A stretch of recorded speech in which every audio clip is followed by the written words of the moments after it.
सिंहासन बत्तीसी की पहली कहानी, रत्न मंजरी पुतली की कथा। सिंहासन के साफ होने के बाद राजा भोज पहले दिन ही सिंहासन पर बैठने के लिए उत्सुक थे। जब पहले दिन राजा भोज ने सिंहासन पर बैठने की कोशिश की, तभी सिंहासन से पहली पुतली रत्न मंजरी प्रकट हुई। पहली पुतली रत्न मंजरी ने राजा को अपना परिचय दिया और कहा कि यह सिंहासन विक्रमादित्य का है और उनके जैसा गुणवान और बुद्धिमान ही इस पर बैठने योग्य है। अगर यकीन नहीं होता तो राजा विक्रमादित्य की यह कहानी सुनकर फैसला करना कि तुम में ऐसे गुण हैं या नहीं। इतना कहने के बाद पहली पुतली रत्न मंजरी ने राजा भोज को कहानी सुनाना शुरू किया। एक बार की बात है, अम्बावती नाम का एक राज्य था। वहाँ के राजा धर्मसेन ने 4 वर्णों की स्त्रियों से 4 शादियाँ की थीं। पहली स्त्री ब्राह्मण थी, दूसरी क्षत्रिय, तीसरी वैश्य और चौथी शूद्र थी। ब्राह्मण स्त्री से हुए पुत्र का नाम ब्राह्मणी था। क्षत्राणी से उन्हें 3 पुत्र थे, जिनके नाम थे शंख, विक्रमादित्य और भर्तृहरि। वैश्य पत्नी से हुए पुत्र का नाम चंद्र था और शूद्राणी के बेटे का नाम धन्वंतरी था। जब सभी लड़के बड़े हुए तो ब्राह्मणी के बेटे को राजा ने दीवान बनाया, लेकिन वह अपनी जिम्मेदारी ठीक तरह से संभाल न सका और वो राज्य छोड़कर चला गया। कुछ वक्त तक वो कई जगहों में भटका और फिर वह धारानगरी नाम के राज्य में पहुंचा और वहां उसे एक अच्छा ओहदा मिला। लेकिन एक दिन उसने वहां के राजा को मार दिया और खुद राजा बन गया।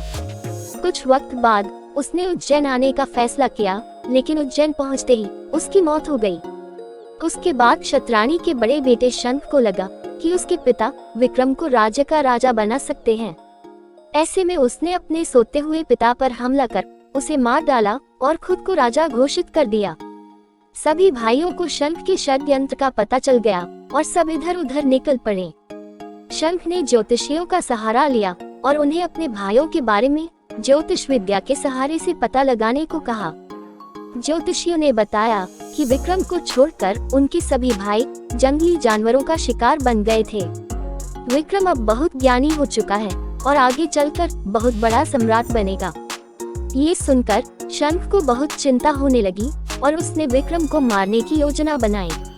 शंख के मंत्रियों ने विक्रम को ढूंढ निकाला और शंख को इसकी जानकारी दी। शंख ने एक तांत्रिक के साथ विक्रम को मारने की योजना बनाई। उसने तांत्रिक से कहा कि वो विक्रम को काली की आराधना की बात बताए और उसे सिर झुकाकर काली की पूजा करने को कहे। जैसे ही विक्रम गर्दन झुकाएगा तो वो उसकी गर्दन काट देगा। तांत्रिक विक्रम के पास गया और उसने शंख के कहे अनुसार विक्रम को काली की आराधना के लिए सिर झुकाने को कहा। शंख भी वहीं छिपा बैठा था। विक्रम ने खतरा महसूस कर लिया था। उसने तांत्रिक को सिर झुकाने की विधि बताने को कहा और तांत्रिक जैसे ही झुका, शंख ने उसे विक्रम समझकर उसकी गर्दन काट दी। इतने में विक्रमादित्य ने शंख के हाथ से तलवार लेकर उसकी भी गर्दन काट दी और अपने पिता की हत्या का बदला ले लिया। फिर विक्रमादित्य राजा बने और अपने राज्य और प्रजा का पूरा ध्यान रखने लगे। हर तरफ उनकी जय जयकार होने लगी। एक दिन राजा विक्रमादित्य शिकार करने जंगल गए। उस जंगल में जाने के बाद राजा विक्रमादित्य को बाहर निकलने का कोई रास्ता नहीं दिख रहा था। इतने में उनकी नजर एक खूबसूरत महल पर पड़ी।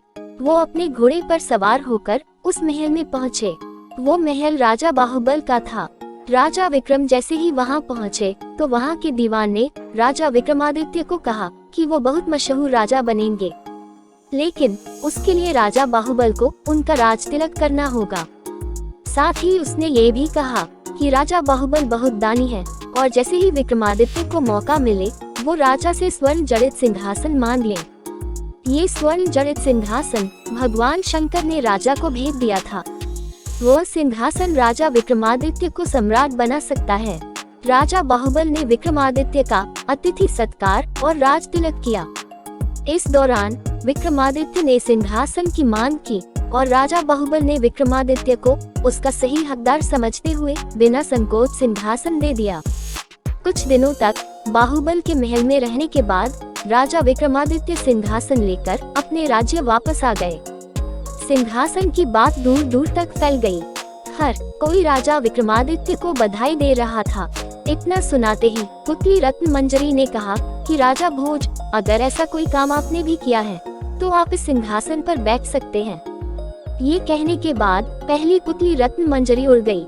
ये सुनकर राजा भोज ने उस दिन सिंहासन पर बैठने का फैसला टाल दिया और सोचा कि अगले दिन आऊंगा और सिंहासन पर बैठूंगा। कहानी से सीख। इस कहानी से यही सीख मिलती है कि कभी लालच नहीं करना चाहिए और दूसरों का बुरा नहीं सोचना चाहिए। जो दूसरों का बुरा चाहते हैं उनके साथ कभी अच्छा नहीं होता है।